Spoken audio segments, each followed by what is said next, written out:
Hey everybody, how you doing? So today is the first installment of the chord pairs. So we're going to cover the F and the G chord today. So without further ado, I'm going to bring it up on the screen. You'll get to see the lesson, and here it is. So we have our fretboard diagram here. We have the lesson. We have the chord forms right here. So I'm going to take you through the chords first because I mentioned that I would discuss what's in each chord. And let's try to get it up on the screen. There it is. Okay, so you can see here it's F/C. So the idea with that is that we have an F chord, but there's a C in the bass. So the heart of the chord is right here. So we have F, A, and C. That's the spelling of an F chord. Okay, and what this chord entails too is that low note in the bass. So that's where I just lost my chord. Let's get rid of that real quick. Back to this one. There we go. Okay, cool. So we got the C in the bass. That's what the slash is after the F. The F is the name of the chord. C is in the chord. You can see it's the top note here in the stack, going from strings 4, 3, and 2. C is the highest note, which is duplicated on the bottom. So between this C and this C is what's called an octave. But the main thing we need to know is what's inside the chord. F, A, and C are the notes that are inside that chord. Okay, so that's in the bass. And if I go to the next chord, G, it's the same thing, but now we're up at third fret. From the first chord, we were kind of hanging out through the first 3 frets in this location. With the G chord, it's the same kind of idea as the F chord with the C in the bass. Now we have a D note in the bass. That's the 5th fret on the A string. There's a D note there. So that's what the low note is. So the name of the chord is the first letter, and then the slash will give you what's in the bass of the chord, the lowest tone in the chord. Okay. So that's the idea between the F/C and the G/D. Okay. So those are the two chords being used in this example. And you'll see the chords highlighted through our fretboard diagram. We're covering basically the first 3 frets and then frets 3 through 5 on the next chord. Okay. So let's hear this played back first with a very basic strum pattern. It's a whole note strum pattern. We're going to play the chord. We're going to let the chord ring out for 4 counts. Okay. And I'll give a demonstration at the end too to show you how that works out. All right. So here we go. So I'm going to play it back for you. It's going to play through twice. Let's make sure we're back at the beginning. And here we go. You'll get a 4 count. In this measure here, there's actually 4 beats that are counted off, and then we start right in measure 2, and then measure 3 plays, and then it repeats measure 2 and 3. So here it is.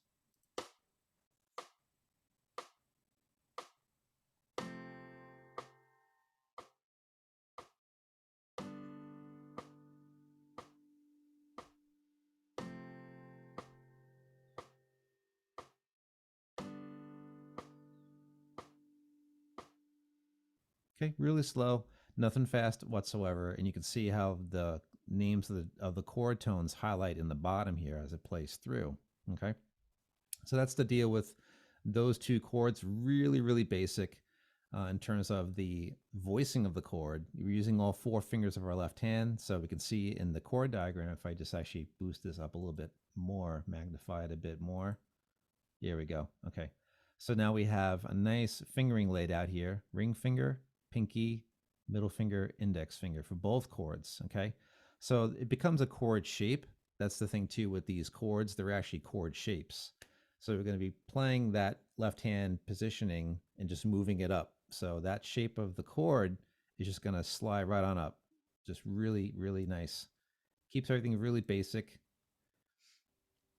And you can see too, it's magnified and repeated on the bottom here as well. So you have third fret, second, first fret. So you get a C, then an F, an A, and a C. Then you move that shape up. So you're just taking the exact same shape from the first chord to the next chord. Nothing's changing except the names of the notes and the overall sound of the chord. Okay. So you can see here we have a D, you got a G, a B, and a D, and that's magnified on the bottom, 5th fret and 5th fret, 4th fret, and 3rd fret. Okay, so that's pretty much the deal with the chords there. You can see it's being highlighted in the fretboard diagram, right? Which is very nice. If I go back to the first chord, whoops, we don't want that. Here we go. So now we have the C, the F, the A, and the C in the fretboard diagram. And what the whole thing boils down to with this fretboard view is that we're playing the inside of a bar chord. So typically you would have on the F chord, you would have these two F notes plus what's already highlighted here, okay? That would be like the full-on bar chord, and it would involve all 6 strings. So we're skipping that because a lot of times when you're first starting to play these chords, the bar chords can be difficult. So we're kind of excusing all that to make the shape a little bit more stripped down and easy to move between chord to chord, all right? So let me blow this back down here. 150. There we go. Okay. So let me play it through again so you get to hear the example once more. Get it back to the very beginning. And here it is. 4 count to start, and we launch back in. Oh, also too, I'm sorry. You'll notice that it's at 60 beats per minute. So I'm just keeping it very, very slow with, the chord note unit is what the whole thing is based off of. It's 4/4 time, which is our key signature, time signature right here. So it's 4 beats per measure, and the bottom 4 is the quarter note. So we have 4 quarter notes in each measure, but the whole note is occupying all those 4 quarter notes. This is known as a whole note. So the whole note occupies the entire whole measure. So the sound just sustains and rings out, which makes moving from chord to chord easier as well. It's the rhythm that's chosen to make the chords switch smoother, okay? So here is the example once more. Make sure it's back at the beginning, and here we go.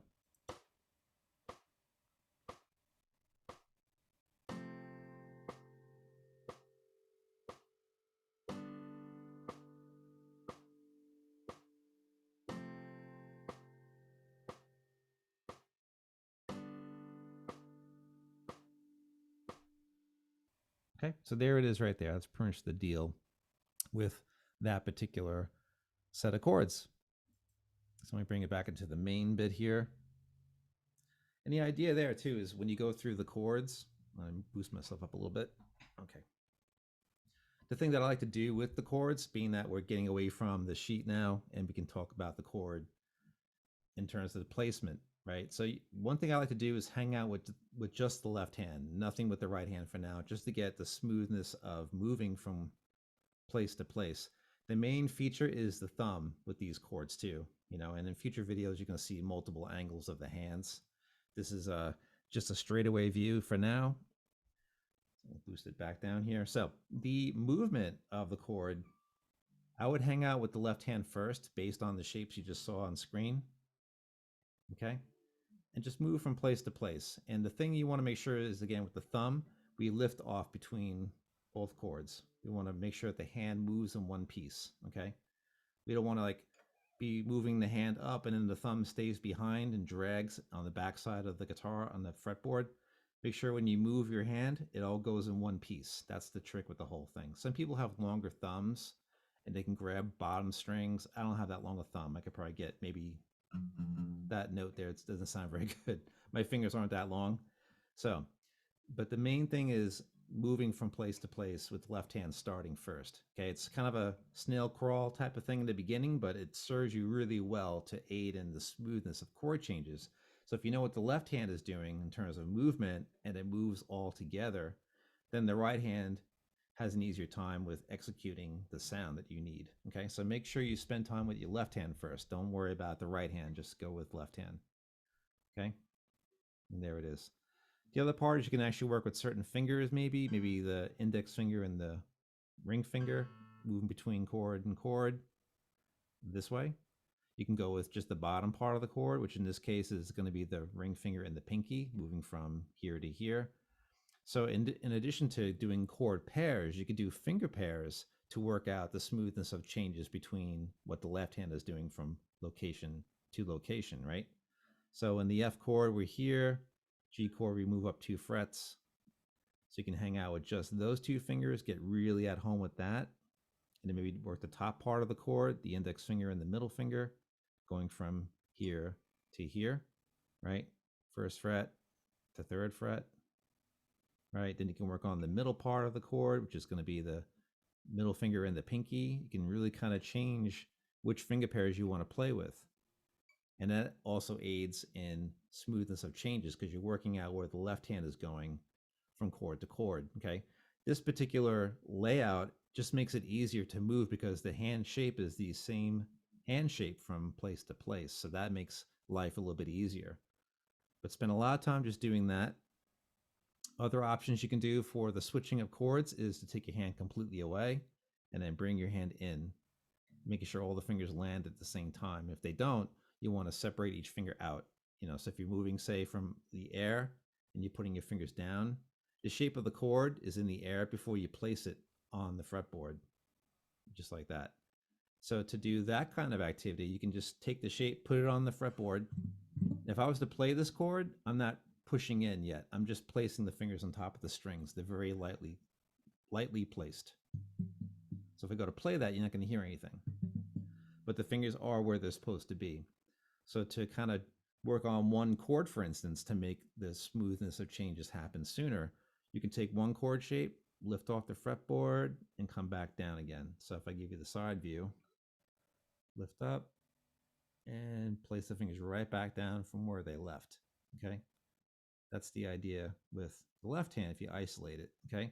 And again, this may feel very slow in the beginning of doing this process, but ultimately, when you're working on problem chord changes, you want to break down the chord that way and work on just your left hand and getting it really at home with where it has to go. And that can be finger by finger basis in repetition, and then pairing fingers together, and then doing 3 fingers together, then 4. It just depends on what kind of chord you're switching to from place to place. In this case, we're doing all 4 fingers and moving up, okay? So if you go through these different processes, you're going to have an easy time with changing and getting that smoothness you're after, and being able to keep the hand comfortable by moving from place to place, lifting so tension doesn't build up in your hand. So don't be afraid to just go with one hand at a time. And then later on, the right hand's a little more exact because you spent so much time working the left hand that the right hand's job is just a matter of matching what the left hand has held down. Okay. So that's the deal with the chords right there. I hope all these little tips help you out. I think it will. It certainly has helped me out with getting to the place that I want to be at with switching chords back and forth. And also knowing what's inside the chord is super, super helpful. So if I know the F chord has F, A, and C in it, and I can find those notes elsewhere on the guitar, I can play that chord in numerous spots. Same thing with the G chord. The G chord is G, B, and D. So if I know where those letters are, I can play that chord elsewhere too on the fretboard, not just limited to one location. But it all begins from somewhere. So those particular chords I showed you today, really just kind of give you a basic hand shape. You can move from place to place and get 2 chords to go back and forth, okay, with a very basic strum pattern, the whole note, okay? So that concludes the chord discussion. These 2 chords, the first chords in the chord pairs series. So if you enjoyed this video, I hope you do. I hope you find it useful. Feel free to leave comments below if there's something you want me to cover. If you're confused about a certain tip or aspect of the changes, let me know, and we'll cover that in the next video. So thank you so much, guys. If you like this video, feel free to like it. And if you want to subscribe, you're more than welcome to subscribe. And we'll see you on the next video. So take care.